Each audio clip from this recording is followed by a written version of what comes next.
한 아빠가 있었습니다. 아빠는 핸드폰을 2개를 가지고 계셨는데요. 그 중에 오래된 핸드폰은 전화 통화가 되지는 않았지만 멀리 외출하실 때는 그 핸드폰을 꼭 가지고 다니셨습니다. 그런 어느 날 주말에 집에서 쉬고 있는데 딸이 아빠의 오래된 핸드폰을 발견하고는 호기심에 그 핸드폰 안에 있는 영구 보관함 혹시 아세요? 네, 영구 보관함의 안에 들어있는 문자의 내용을 봤습니다. 보관함에 있는 문자에는 엄마의 잔소리 같은 문자들과 딸이 아빠에게 보냈던 문자들이 쌓여 있었습니다. 아빠의 건강을 생각해 투정 부리는 엄마의 문자, 나 과부 만들 생각하지 말고 술 좀 작작 마시고 와. 아빠에게 용돈을 받고 기분이 좋아 보낸 딸의 짧은 문자, 사랑해 아빠. 힘든 일로 아빠에게 위로받았던 아빠 친구의 문자, 고맙다. 내가 정말 네 덕분에 산다. 아빠의 오래된 핸드폰에 저장된 이 짧은 메시지는 가끔 추억의 앨범처럼 꺼내 볼 수 있는 소중한 보물이었습니다. 우리는 지금 이런 짧은 메시지를 통해서라도 위로와 평안을 얻고 싶은 시대에 살고 있습니다. 이 세상 그 어디에도 평안이 없어요. 이 세상 그 어디에도 참된 쉼이 없고 안식이 없습니다. 그래서 우리는 더더욱 그 안식과 평안을 찾아 헤매고 있습니다. 오늘 본문에 등장하는 다윗도 마찬가지였습니다. 다윗은 암흑과 같은 세상 속에서 너무도 안타깝고 어두운 삶을 살았습니다. 그러나 다윗은 빛이신 하나님 앞으로 나아가 고백하고 있어요. 기도하고 있어요. 외치고 있어요. 다윗은 오늘 본문에서 크게 2가지를 기도하고 있습니다. 첫째로 다윗은 하나님께 내 인생의 등불이 되어 달라고 기도하고 있습니다. 오늘 본문 28절 말씀을 다시 보세요. 주께서 나의 등불을 켜시며 여호와 내 하나님이 내 흑암을 밝히시리이다. 아멘. 내 흑암을 어떻게 하신다고요? 밝혀주신다고요. 다윗은 하나님께 자신의 삶 속에 있는 어둠을 거두어 가시고 영광의 빛으로 찾아와 달라고 외치고 있습니다. 당시 다윗의 상황을 보면 이 말씀은 굉장히 놀랍습니다. 참으로 아이러니하죠. 다윗은 지금 모든 전쟁에서 이긴 명장이에요. 어디를 가든지 승리한 사람이 다윗 아닙니까? 만백성의 존경과 사랑을 한 몸에 받고 있는 한 나라 이스라엘의 왕이 바로 다윗이에요. 세상은 그를 이스라엘 민족의 등불이라 칭송하고 있습니다. 사무엘하 21장 17절 말씀을 보세요. 그때 다윗의 추종자들이 그에게 맹세하여 이르되 왕은 다시 우리와 함께 전장에 나가지 마옵소서, 이스라엘의 등불이 꺼지지 말게 하옵소서 하니라. 아멘. 무슨 이야기입니까? 다윗이 전장에 나가려고 합니다. 이제 더 이상 다윗 왕이요, 전쟁터에 나가지 마십시오. 당신은 이스라엘의 등불입니다. 죽음의 위협에 노출되어서는 안 됩니다. 그러니 앞으로는 이 전장에 나오지 마십시오. 다윗으로 말미암아 나라가 평안해졌습니다. 영토는 더욱 확장되었습니다. 국력은 더욱 강건해졌습니다. 백성은 하나님의 말씀으로 통치를 받았어요. 그토록 아름다운 하나님의 사람, 세상의 존경을 한 몸에 받은 사람이 하나님께 도리어 지금 등불이 되어 달라고 기도하고 있는 거예요. 온 백성은 자신을 등불처럼 생각하고 있는데 다윗은 나는 등불이 아니다. 나의 등불은 오직 하나님 당신뿐입니다. 이렇게 고백하면서 기도하고 있습니다. 그리고 그 기도대로 하나님은 다윗의 일생 동안 등불이 되어 주셨습니다. 다윗에게는 참으로 어둡고 고단했던 삶이 있었죠. 어린 시절 막내로 자란 다윗은 어느 누구에게도 특별한 관심의 대상이 되지 못했어요. 사무엘이 그에게 기름을 부으러 왔을 때조차도 모든 사람들이, 아버지조차도 막내인 다윗에게 특별한 관심을 두지 않았습니다. 상황은 다윗이 청년이 되어서도 마찬가지였어요. 다윗은 언제나 사울에게 쫓겨다니는 신세였습니다. 사울이 누구입니까? 다윗의 장인이에요. 가족이에요. 사랑하고 사랑받아야 할 가족 아닙니까? 그러나 다윗은 그 장인의 시기로 늘 죽음의 위협에 노출되어 있었습니다. 그러다가 마침내 전쟁터로 보내졌어요. 늘 죽음의 위협 속에 살아 했던 다윗, 바로 그 사람입니다. 그런 그에게 하나님은 언제나 삶을 밝히는 등불이요 어둠을 밝히는 빛이 되어 주셨습니다. 그래서 다윗의 그 유명한 고백 시편 23편 4절은 뭐라고 고백합니까? 한번 같이 읽어봅시다. 시작. 내가 사망의 음침한 골짜기로 다닐지라도 해를 두려워하지 않을 것은 주께서 나와 함께 하심이라. 주의 지팡이와 막대기가 나를 안위하시나이다. 아멘. 사망의 음침한 골짜기를 다닐지라도 다윗은 일평생 사망의 음침한 골짜기를 다녔습니다. 그러나 그 순간조차도 누구와 함께 하셨던 거예요? 하나님이 그와 함께 하셨던 거예요. 이제 다윗의 처지는 달라졌습니다. 아무도 거들떠보지 않던 막내가 아닙니다. 장인의 살기에 몸을 떠는 힘없는 신하도 아닙니다. 그는 한 나라의 왕이요 세상을 정복한 명장이 되었습니다. 온 세상이 다윗의 이름을 알게 됐습니다. 그런데 이전이나 지금이나 하나님을 향한 그의 신앙 고백은 한결같습니다. 바뀌지 않았어요. 예전이나 지금이나 다윗은 여전히 하나님을 향해서 자신의 믿음, 자신의 신앙을 굳건히 세우고 있습니다. 자신이 두려움 없이 나아갈 수 있는 것은 늘 곁에서 지켜주시고 보호하시는 하나님 때문이라고 고백하고 있는 거예요. 우리가 지난날에 예수님을 몰랐을 적에, 우리가 지난날에 참으로 어둠 가운데 있었을 때, 처음 주님을 만났을 때, 내가 처음 주님을 만났을 때 얼마나 감격 가운데 살았습니까? 예수님 아니면 안 됩니다. 주님 아니면 안 됩니다. 그런 고백으로 우리가 처음 신앙생활을 했을 거예요. 그러다 시간이 지나면서 내 삶 가운데 풍요가 찾아오고 내 삶 가운데 평안이 찾아옵니다. 그러면 더욱더 주님을 의지해야 될 텐데 주님을 의지하는 것이 아니라 세상을 의지하고 세상으로 향해 나아가는 것이죠. 주님 앞에 더욱더 겸손해져야 하는데 겸손은 온데간데 없고 주님 앞에 겸손한 것이 아니라 교만해지는 것. 그것이 바로 사람의 습성이 아니겠습니까? 그런데 다윗은 어떻게 됐습니까? 예전이나 지금이나 한결같이 순종하고 한결같이 충성하고 한결같이 주님만을 바라보았습니다. 저와 여러분들이 한결같이 오직 주님만을 바라볼 수 있기를 소망합니다. 그런 자를 하나님께서 사용하시는 것이고 그런 자를 마침내 하나님께서 높여주시는 것입니다. 하나님이 내 인생을 밝혀주시지 않는다면 왕궁의 찬란한 불빛도 아무 의미가 없다는 것을 다윗은 진심으로 깨달은 것입니다. 그렇습니다. 하나님께서 함께 하신다면 어떤 위기와 역경이 와도 문제가 되지 않아요. 오늘날 우리에게는 바로 이러한 등불이 필요합니다. 세상의 등불이 아니라 하나님이 내 인생의 등불이 되어 주셔야 하는 거예요. 누구의 인생에나 흑암 같은 때가 있기 마련이지요. 그 어둠은 세상의 어떤 빛으로도 밝힐 수가 없습니다. 우리 영혼을 밝힐 수 있는 진정한 빛은 오직 하나님만이 주실 수가 있는 거예요.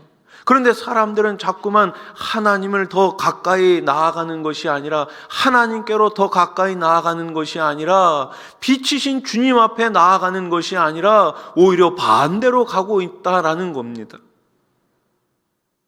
총신대학교 총장을 역임하신 이재서 교수님은 15살 무렵에 시력을 잃고 시각장애인이 되었습니다.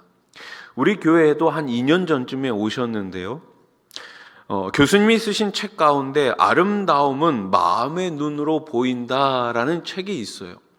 그 책에는 이런 글이 적혀 있습니다. 나는 그때 깨달았다. 눈물은 고통이 가벼울 때 나온다는 것을. 눈물은 정상적일 때 흘린다는 것을, 눈물은 그래도 희망이 있고 기대가 있을 때 나오는 사치품이라는 것을, 죽는 길밖에 다른 방법이 없다는 생각으로 정신이 분열되는 비정상적 상황에서는 눈물조차 나오지 않더라.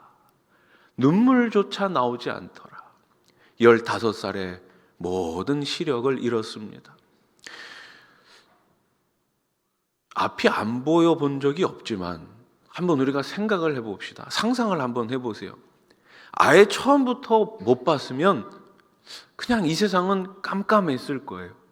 그런데 보다가 어느 순간 못 보게 되면 그 좌절은 얼마나 클까요?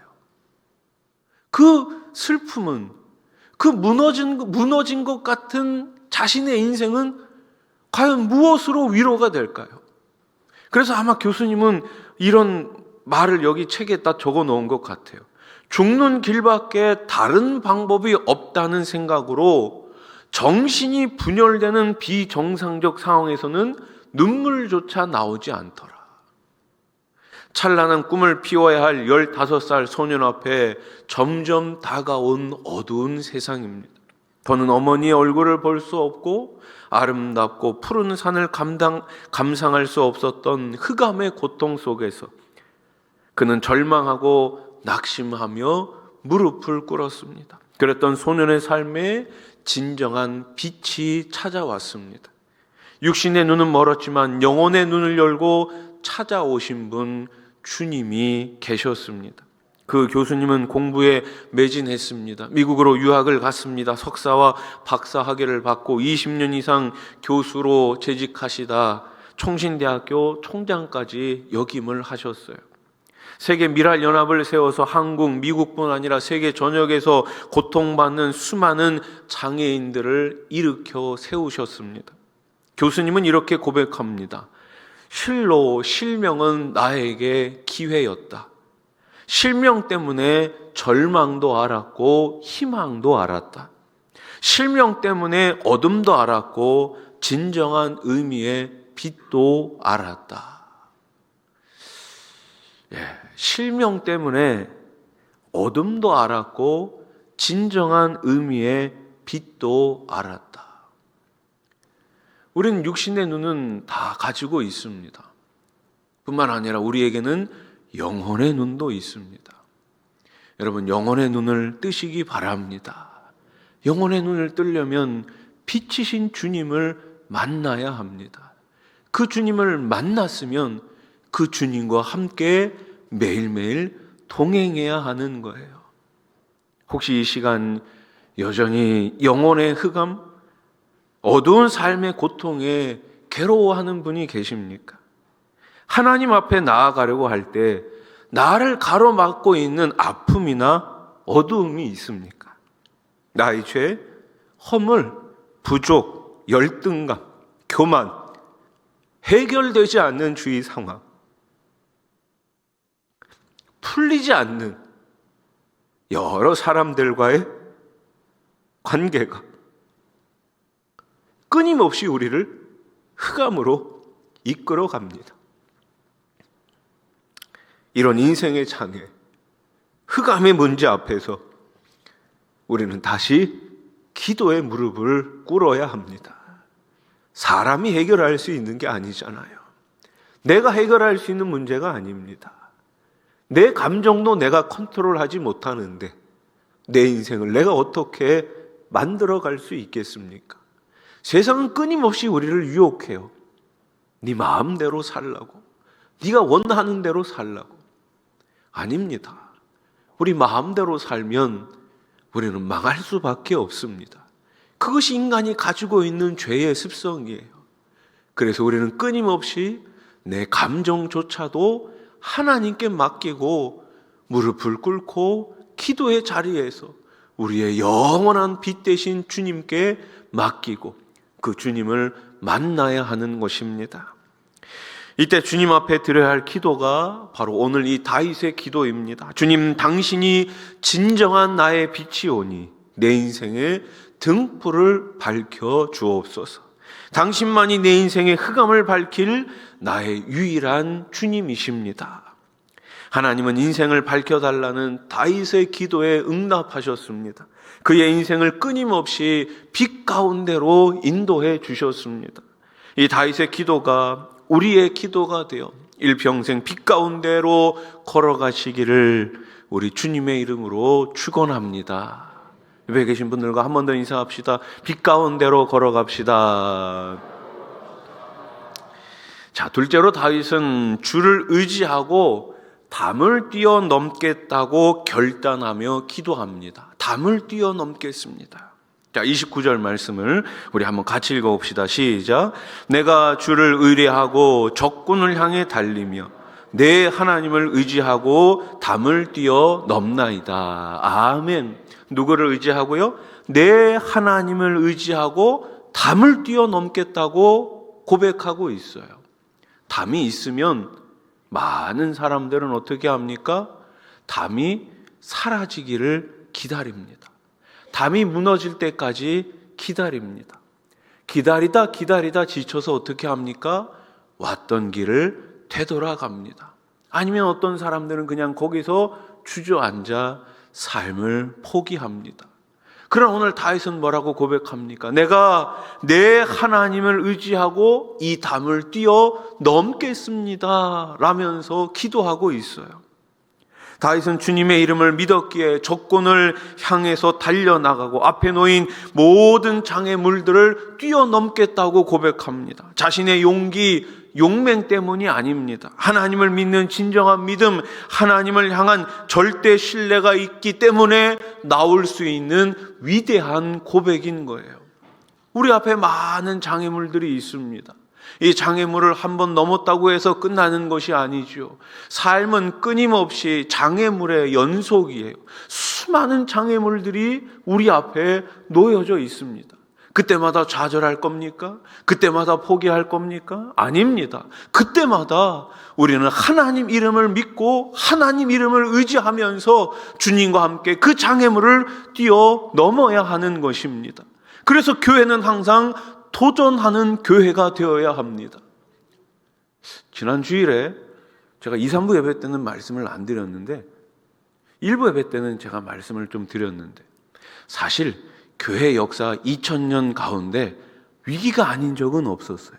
한번 생각해 보십시오. 초대교회 때 교회가 위기가 아니었나요? 위기였습니다. 위기였어요. 네.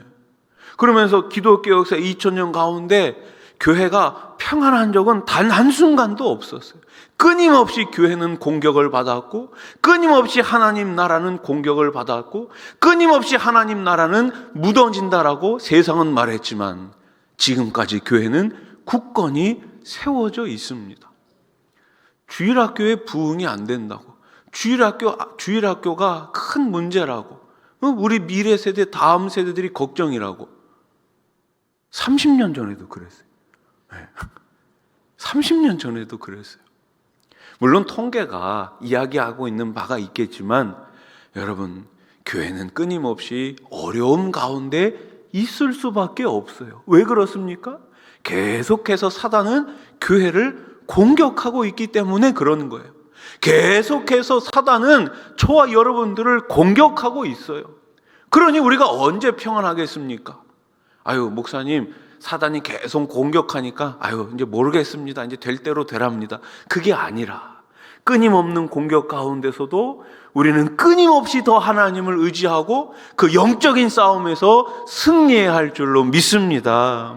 하나님을 향한 절대 신뢰가 있는 자는 그 싸움에서 이길 수가 있는 거예요. 다윗이 주님을 의지했을 때 그에게는 새로운 인생이 펼쳐졌습니다. 골리앗과의 전쟁을 생각해 보십시오. 모든 사람이 벌벌 떨고 있습니다. 다윗은 골리앗을 향해 그런데 어떻게 외치고 있습니까? 사무엘상 17장 45절 세 번역으로 봅시다. 다윗이 그 블레셋 사람에게 말하였다. 너는 칼을 차고 창을 메고 투창을 들고 나에게로 나왔으나 나는 네가 모욕하는 이스라엘 군대의 하나님 곧 만군의 주님의 이름을 의지하고 너에게로 나왔다.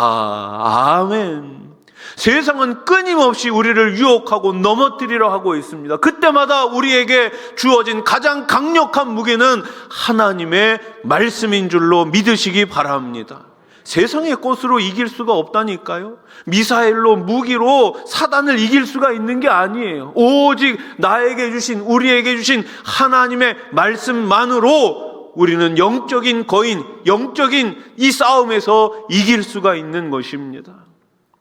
적군을 향해 달려간 다윗, 그를 달려가게 한 힘은 전쟁 무기나 뛰어난 기술이 아니었어요. 사람들의 박수 소리도 아니었습니다. 만군의 여호와 하나님, 천지를 창조하신 하나님의 이름, 그것 하나 믿고 적군을 향해 달려갔었던 것입니다. 다윗에게 하나님은 단순한 이름이 아니었습니다. 그가 부른 하나님, 그가 믿은 신앙은 머릿속에서만 맴도는 것이 아니라 그의 가슴을 타고 그의 손과 발을 움직였던 살아있는 실체였어요. 그래서 우리가 가지고 있는 믿음은 죽은 믿음이 아니라 살아있는 믿음이어야 하는 것입니다. 살아있는 믿음이란 무엇입니까? 행동하는 믿음이에요. 도전하는 믿음이에요. 오늘보다 내일 더 나은 하나님을 향한 절대적인 신뢰와 믿음을 바탕으로 한 우리의 도전이 계속해서 이어져야 하는 것입니다. 세상은 끊임없이 우리를 공격해요. 믿음 때문에, 그리스도인이라는 것 때문에 여러 가지 공격을 받고 살고 있습니다. 이런 시대의 삶으로 예수 그리스도를, 복음을 전한다는 것 쉽지 않죠. 그럼에도 불구하고 세상을 변화시키기 위해 우리에게 필요한 것이 무엇입니까? 세상보다 강한 힘이 아니에요. 세상을 정복하기 위한 전략도 아닙니다. 세상보다 더 뛰어난 지혜도 아닙니다. 사울은 다윗에게 갑옷과 투구를 입히고 손에는 칼을 쥐어줬습니다. 적과 싸우려면 그런 것들이 필요하다고 생각했어요. 그러나 하나님의 이름을 절대적으로 믿고 따라가는 사람에게는 세상의 것들은 오히려 거추장스러울 뿐이에요. 하나님 한 분만으로 만족하고 그분만이 능력과 힘이 되는 사람은 주님의 이름을 의지하며 앞으로 나아가는 것입니다. 우리는 뒤로 물러가는 사람들이 아니에요.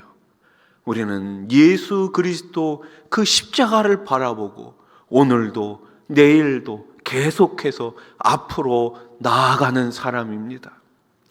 우리 앞에 수많은 장애물이 놓여 있습니까? 삶의 난관이 닥쳤습니까? 염려하지 마십시오. 인생의 장애물은 때로 하나님을 체험하는 디딤돌이 될 수 있습니다. 그 어려움 때문에 더 하나님을 찾게 되는 거예요. 그 문제 때문에 더 하나님을 의지하게 되는 거예요. 우리는 세상을 향해서 뛰어넘어야 할 담이 있어요. 하나님께서 우리들에게 부탁하신 것이 있습니다. 그것은 바로 땅끝까지 가서 이 생명의 복음을 전하라는 명령이에요. 생명의 복음을 전해야 하는 사명이 우리에게, 교회에게 주어졌습니다. 세상은 점점 어두워져 가고 있습니다. 점점 어두워져 가고 있어요. 지난주에도 참 끔찍한 뉴스가 있었죠. 상상할 수 없는 일들이 예측 불허의 시대 가운데 우리들에게 계속해서 들려오고 있습니다. 그리스도를 향한 핍박의 수위는 계속해서 높아져 가고 있죠. 그리스도인이라는 이름조차 함부로 밝히기 어려운 시대입니다. 그러나 시대 앞에서 좌절하고 벌벌 떠는 사람이 되어서는 안 됩니다. 모든 역사를 주관하시고 인생을 창조하신 여호와 하나님의 이름을 가지고 담을 뛰어넘어야 할 사명이 우리에게 있는 것입니다. 이를 위해 우리 수원하산교회가 이곳 가운데 세워졌음을 믿으시기 바랍니다. 이를 위해 우리 하나님께서 저와 여러분들을 성도로 부르신 거예요. 이제 오늘 말씀의 결론을 맺겠습니다. 우리는 어떻게 기도해야 할까요? 무엇을 결단해야 할까요? 오늘 다윗의 기도가 우리들에게 힌트를 줍니다. 주여 내 인생의 등불이 되어 주소서. 주를 의지하고 담을 뛰어 넘겠습니다. 이 믿음 가지고 우리에게 맡겨진 사명의 땅을 향해 계속해서 앞으로 전진해 나가시기를 우리 주님의 이름으로 축원합니다.